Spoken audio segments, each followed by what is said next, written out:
This is a download from the BBC. To find out more and for our terms of use, please go to bbc.co.uk. Hello. Now it can be told. In feedback this week, the confessions of an Archer's editor.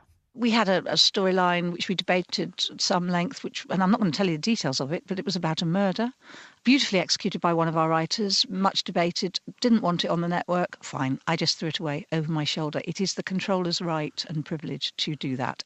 Vanessa Whitburn, the woman who had Nigel Pargeter thrown off his roof, is voluntarily leaving Ambridge after 22 often controversial years. Evan Davis has only been on the Today programme for 5 years, but is he developing some nasty habits? If it becomes another of these little sort of verbal tics in which it becomes so habitual that it's sort of meaningless, I think that's bad, and I have been told I do it too much. Evan Davis, who will shortly tell us what it is, and who will also answer the charge that his business programme, The Bottom Line, too often consists of a bunch of fat cats boasting about how many workers they've fired this week. The Bottom Line, as summarised by Bruce Whitehead. But first, something completely different. At least that was the intention. Just after 9 every morning this week, Radio 4 has been treating listeners to 3 minutes of playful and surprising audio interventions, all part of the controller's desire to make her network a playground for creative minds. So what did playtime sound like? I can quote you, There's only one Claire or two critics. Armistead. OK, well, hold on a second. Oops, sorry, that's the wrong clip. That was Sarah Montague herding cats on the Today programme the other week. This is the right one. This is the moment when raising them And what? Yes, and... Well, that's entirely logical. That's it.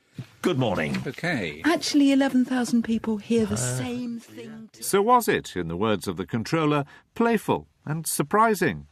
The series Open Air began on Monday with that piece from Christian Marclay, one of 5 across the week. Listener Tiffany was in awe of Tuesday's offering by artist Ruth Ewan, read by John Tusa. It was beautiful and thoroughly engrossing. It will resonate with me for days, I'm sure. Because there are no countries, we can all be together. There are no schools, but we are all educated.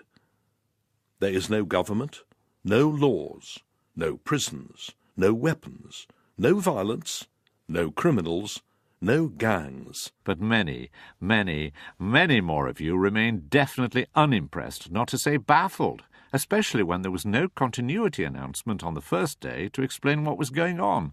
Hello, this is Carol Kilby. I live in Ealing in West London. I sort of stared at the radio in disbelief. It sounded as though someone had hijacked presentation. And when Start the Week came on the air, they also sounded rather startled. Stephen Clifton from Bristol. That was really, really, really clever, that thing with all the chopped up voices. Did you get it? Did you get it? How really, really, really clever. You chop up little bits of voices. Yeah, it's really, really clever. Actually, it was extremely irritating. My name is Marjorie Gardner and I live in Bradford in West Yorkshire. It sounded like the studio had got its wires crossed with a mishmash of clips, one on top of the other. There are lots of media studies courses now, and this open-air drivel sounded like a CSE first attempt, which should have a fail and a decent burial. Ouch, not even undergraduate level. Radio 4 commissioning editor Tony Phillips is the man who commissioned these 5 pieces. I asked him if he intended to baffle the listeners. It certainly wasn't our intention to confuse members of the audience, and it's always regrettable when people do have an adverse response because of things that are seemingly within our control. But actually, in this instance, to make his conceit work, you kind of just needed to go with it, and that was to take the continuity of the continuity announcer and subvert that and take the listener into a different space just for 3 minutes. So when listeners say, look, we didn't know what was happening, we needed a warning, you would say, well, that's the point. It wouldn't have worked if we'd have had a continuity announcement just before that particular piece. All the others do have continuity announcements at the front and at the back of the pieces. We did have a very, very big Trails campaign the previous week, telling audiences that this is coming. And but still, a lot of people were caught by surprise. You'll see the emails we've had. I think we could have done better, and it's something that we might have to look at for next time, if a next time happens. So at 9:02 across the previous week, we could have run a Trails campaign to make it absolutely clear that at this time, next Monday, you're going to hear something different for 3 minutes. That's something that I've reflected on this week, and I think we could have done that, and I think that might have been a bit more helpful to some of our listeners. Well, that would be before the programmes went out. What about afterwards? Because particularly after the shock of Monday, some of our listeners said, well, can't you talk to the artist? We're not quite sure what we've heard. We would like him to tell us what he was trying to do. All the pieces are going to be put together in a half-an-hour documentary on Saturday morning at 11 o'clock. Each of the artists are going to explain the thinking behind what they did, the thinking behind their creations. And on the question of that and of the quality, Caroline Haig says, well, in terms of originality, they sound like some producers have just discovered the delights of editing software in the manner of sixth formers let loose. Yeah, I mean, that is disappointing that they are disappointed, but, you know, there's a lot of other people who've enjoyed the experience. We've got lots of emails saying, this is a waste of space, you're taking 3 minutes off an important programme, what you're trying to do. Others who want you to experiment in this way, but have reservations about these particular programmes. Yeah. How do you want the success to be judged? Well, I think it's already happening because people are talking about it. Some pieces of art people won't like, others will like. There'll be a mixed response. What's happened across this week has just been something different. It's only 15 minutes out of 6,000 minutes that we put out a week. My thanks to Tony Phillips, Radio 4's Commissioning Editor for Arts, giving us the bottom line. And now, and please don't groan, to another bottom line, the business discussion programme presented by Evan Davis when he's not in the Today studio. The programme originated under the previous controller of Radio 4, who felt that listeners heard a lot about the city, but rather less about business. I think it became most apparent, actually during the dot-com era, the late 90s. A lot of business people felt, with some justification, that the only question they were ever asked was, why are your dirty, greedy profits so big? And if it wasn't that, the question was, why are your profits so measly? What are you doing wrong that your company is failing? And they felt it was unfair, and it didn't need to be quite as adversarial. And we needed, in particular, to give more understanding of what the sorts of decisions being taken, why those decisions were being taken, and the people who were taking them. But since those days, the economy has taken a rather sharp turn for the worse, and we face a decade of virtually no growth, leaving millions of people much worse off. Some feedback listeners think there's a danger that Evan is cozying up to the very well-paid captains of industry and ignoring those who work for them. Kathleen O'Neill is one such critic. Mr Davis really should get out more and mix with those of us who are more lowly paid and less worldly influential. I would very humbly hazard a guess that a significant proportion of these people are just as capable as the go-getter CEOs. You get hard-working, clever people in all walks of life. Some just happen to be paid more than others. I'm Bruce Whitehead and I'm calling from Edinburgh. I'm just getting a bit fed up with listening to The Bottom Line, which is a great programme, very good presenter, but it's always about profits and management and shareholders. And we never hear from the workforce and unions. And it's going to be workers who are going to help bring Britain out of recession and to bring about economic recovery. I asked Evan Davis, is the bottom line focusing too much on the fat cats and not enough on those who, some may argue, are paying the real price of the recession? Well, arguably we do, and I can see why people may feel the programme is a fat cat programme. Funnily enough, I don't quite see it that way. I think basically financial capitalism, the city, get a lot of airtime. They're taken as default commentators on the economy. And I think the bottom line is trying to get people exposed to the non-financial bits of capitalism. But that's an argument for doing something about industry. It's not necessarily an argument in Bruce Whitehead's views anyway, for taking, as it were, one side of industry. Well, what you're trying to do is help people, this is as I see it, understand something they may not know. Now, I would regard it as pretty obvious why it's not desirable to sack tens of thousands of workers from a company. But I think it is interesting, and I go into these things open-minded, genuinely open-minded. I think it's very interesting to hear someone explain why you might need to lay off 70,000 workers. And I make no presumption whatsoever that just because you're laying off 70,000 workers, it's got to be evil, it's just got to be about profits. Or that it should be the right thing to do. Well, I don't go in with the assumption that it's the right thing to do either. But you see, Bruce Whitehead says, what about some strands looking at employment issues such as cooperatives, employee share incentives, which often underlie profits? Well, those are all really good issues, and they could come up in the bottom line. The one that he's complaining about was one that was looking about turning around companies in trouble, which often will involve laying off people because companies in trouble are often bigger than they can sustain. But no, those are all good topics. We love John Lewis as a topic on the Bottom Line. They've been represented quite a few times. We've talked about different corporate forms.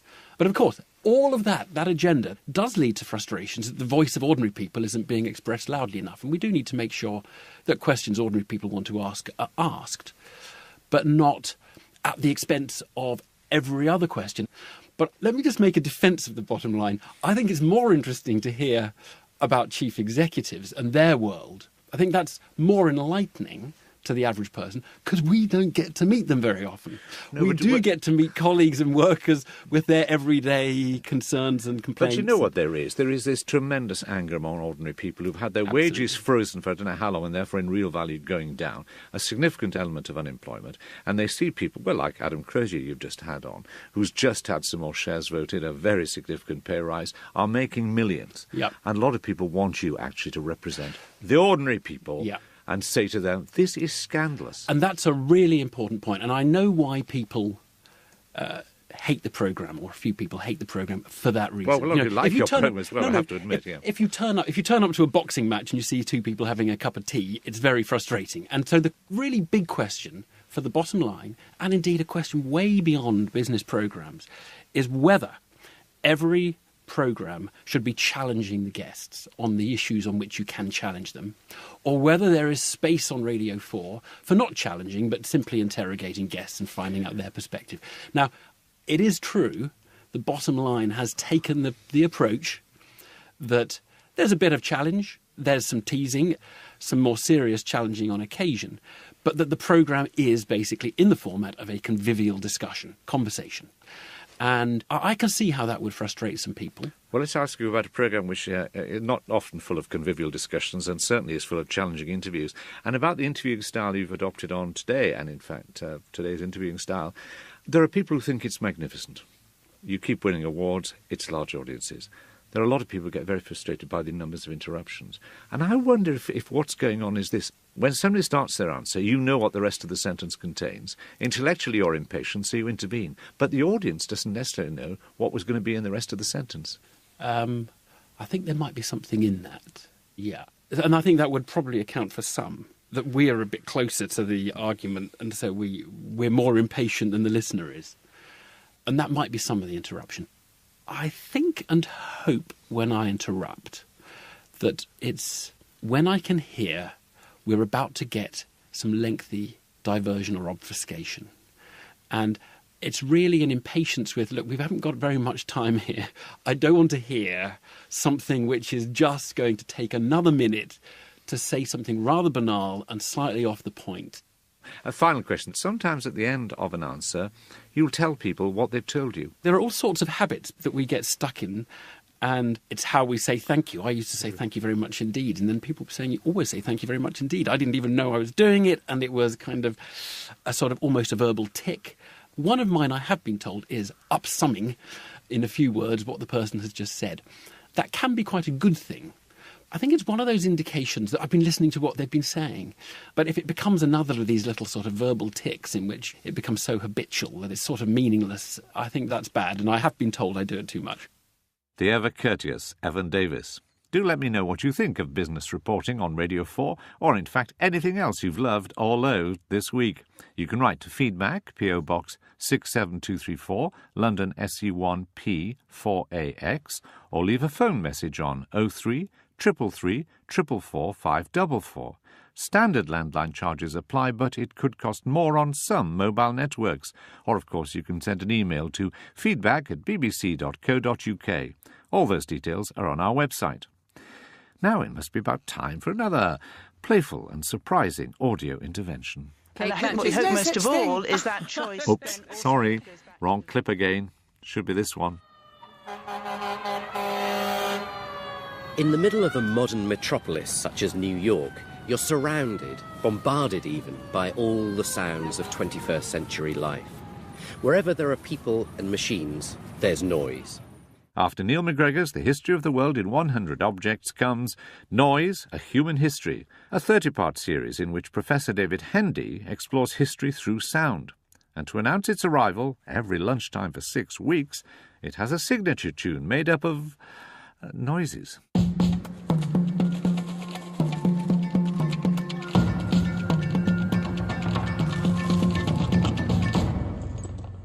It's a far cry from the familiar sweeping strings of Desert Island Discs or the country dance that ushers in the Archers, with each tune being subtly different to reflect the particular content of each programme. It's an interesting approach, but was this an attempt to avoid listener fatigue, not to say irritation? The composer is Joe Atchison, and via the wonders of technology, I hooked up with him in his studio in Edinburgh. Was he worried that listeners would not wish to listen to the same signature tune 30 times?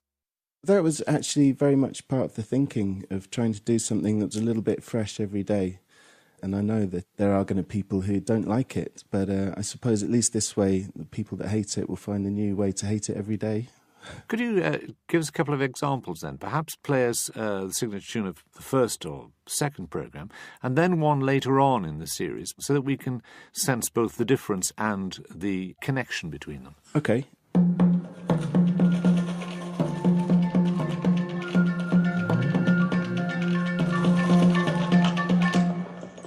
Well, here's episode 10.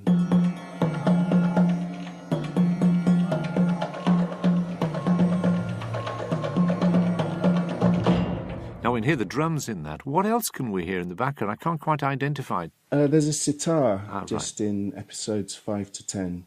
I mean, I do have a central motif, which is in all of them, which gives it that kind of recognisable element, which I'll just play here.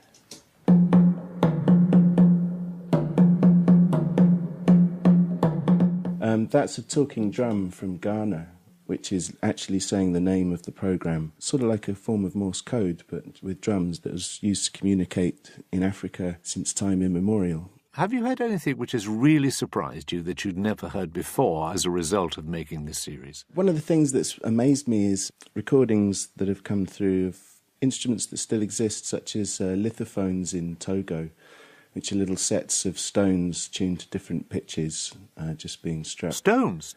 And bits of metal. I didn't know stones made musical noises. Can you let us hear them? Yeah, here we go.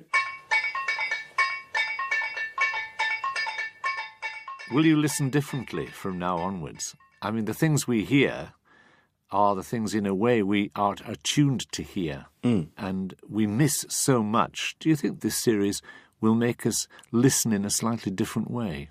I hope so. I was out in Finland making a documentary at a blind school a couple of years ago, and spending a couple of weeks with the people there really woke me up to a different way to think about sound, where sound becomes such an important factor in your life that it's hard to ignore. Our thanks to Joe Atchison, knee-deep in noise. There he goes, rushing off headlong. Bye, Joe. Others, of course, are happy just to sit and wait patiently, as very many feedback listeners were doing last Sunday, anticipating an enjoyable afternoon watching the Malaysian Grand Prix, which was due to be screened on BBC television at 2 p.m. The race had, of course, already finished, but cunning fans assiduously avoid all news reports in order to maintain the suspense. However, on Sunday, that suspense was rudely punctured, leaving listeners quite flat. Sebastian Vettel, who won today's Malaysian Grand Prix, might be the big name presently in the Formula One world. Best laid plans ruined. In half an hour, the racing driver and presenter Vicky Butler-Henderson looks back on their very intense rivalry. My name's Felicity Spencer, and I'm from Hampshire. And I'm a great fan of Formula One. And the excitement of it is really related to not knowing the outcome. And you have to work very hard not to hear the answer on the news. And then I was caught out the other day because the continuity announcer even announced the answer. Hi, I'm Bob Fleet from Scotland and follow Formula One. With the races being broadcast later, it just doesn't seem like joined-up management of your programmes. You know, if one half could be speaking to the other, it would be really useful to us. You know, you spent millions and give away the results. I'm Peggy McManus from Cranley. I'm a regular listener to the food programme, and I always quickly switch off the food programme before the news starts because my husband doesn't want to know the result of the Grand Prix. The food programme ended. I was just about to switch it off, and this continuity announcement came on and also gave the results of the Grand Prix. And in view of the controversial ending, it was even more infuriating that we knew the result. And a lot of people must have been very disappointed. They were, and there better be a good explanation, not to say apology. The announcer mentioned the Formula One results as he was pointing towards the 1:30pm programme on Radio 4 about two well-known racing drivers, James Hunt and Niki Lauda. The information about the race had been available via the BBC Sports website for some time before this announcement, but we apologise if this spoilt some listeners' anticipation of the results. It did. Perhaps if you don't want to know the results, just don't listen to the radio at all. And now it's time to say goodbye. No, not to me, not yet, but to Vanessa Whitburn after 22 years. She's edited The Archers longer than anyone else so far and has the blood of Nigel Pargeter on her hands. On hearing the news of her departure, Mike tweeted BBC R4 feedback to say, "Can Nigel come back now?" However, she does leave on a high. Good evening, Roger. My name's Rachel Alcock. I'm from Bury in Lancashire. It's very sad to see her go, actually, because she's created some great storylines, and my husband and I, we've been listening to The Archers for many years, and it is really sad to see her go. Anyway, you take care. Bye for now. I will. The world's longest-running soap is as popular as ever, with up to 5 million listeners a week who wonder, like me, if David will ever learn how to handle Pip and why Jennifer puts up with Brian. Miss Whitburn's editorship has been the cause of joy and heartache, laughter, tears, and sometimes real anger. What were her favourite moments? Who's the Daddy was a brilliant story, I felt, with Will and Ed and Emma first thinking that George was Ed's son and then finding out once she shacked up with Ed that it was actually the brother's child. I loved when we imprisoned Susan Carter for seeking to pervert the course of justice, because that encouraged a debate in the real world about whether women were too harshly treated by the law. And I loved the GM story when Tom trashed the GM crops. And obviously Brian and Siobhan, there's too many. So what better way to end it all than a last interview with me? I bet you she can think of many better alternatives, but even so, she went into the studio. Dr. Whitburn, if I may call you that, because, of course, you've had an honorary doctorate from the University of Hull for services to broadcasting. Have you had to sign a gagging contract? Because there must be things you know are going to happen in the next 3 months that we would all love to know. I do. And, you know, I haven't sold it yet, so I don't think I'm going to sell it now. But seriously, there is a lot of stress attached to this job, isn't there? Because on the one hand, if the audiences fall, then Radio 4 is in real trouble. If the stories are too sensational and people stop believing it, then there's often trouble there, and indeed questions in Parliament. Have you felt that stress? Yes, but it does come with the territory, and I'm not as tough as people think, but you have to be a bit tough. You know, you can't take the job and then take the good bits and whinge about the bad bits. I do not mind proper criticism, and we have a very intelligent audience out there who love the programme, and I love debating with listeners and enjoyed doing it on your programme over the years. What I don't like is cyberbullying and You've had cyberbullying, nastiness. have you? Of course, yes, of course. And of what nature? I mean, how serious? I mean, death threats? No. Certainly I think there was a website once that suggested that would people sign a petition for me to lose my job? Oh, yes, I wouldn't call it a serious death threat, but, people who are saying, why don't we kill Whitburn rather than Nigel, stuff like that. You have to ignore it. People are very sad. Those people, most of my listeners whom I meet and talk to are fantastic and galvanising and interesting, and we can debate things forever. Do you, when you go to parties and things like that, occasionally think, I should pretend to be somebody less controversial? How about, a tax inspector or even somebody, a parking attendant or something? I mean, there must be times when the last thing in the world you want to do is to be revealed as the editor of The Archers. That's right, and very often I just don't say what I do. But if people do know what you do, very often several listeners come up and start talking, and that's your social But it's, I think, quite scary, because The Archers is so central to a significant part of British life. You're inside people's imaginations. They care about what you do, not quite as much, but not far off, how their friends behave.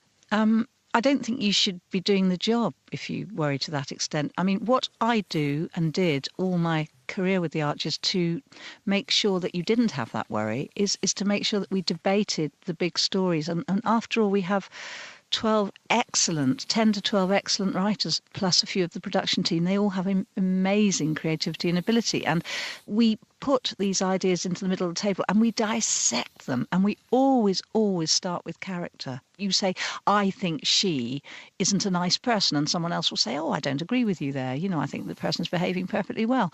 That's real life. You can't tell us about storylines that have happened or are about to happen, but can you tell us about storylines that almost happened but didn't? Something that people said in the end, no. Yes, I can. We had a storyline which we debated at some length, and I'm not going to tell you the details of it, but it was about a murder.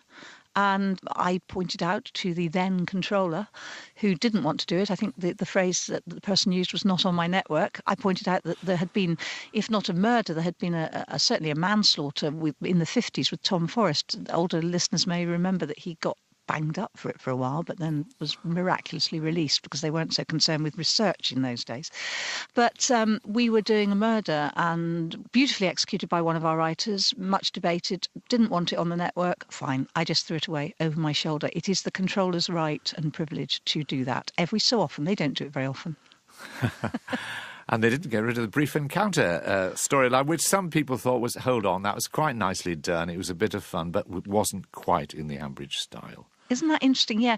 I mean, it was supposed to be, and I think it was a homage.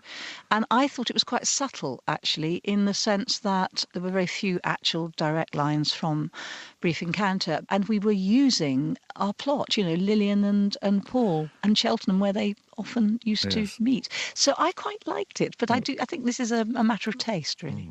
But looking back on the 22 years you've done it, has the serial changed very significantly? Or do you think, in the end, it's just reflected the changes in British life? There is one way in which I know it has changed, and that is that we do run far more stories now. Obviously, there are the 2 or 3 big stories every week, but we run 8 or 9 stories a week.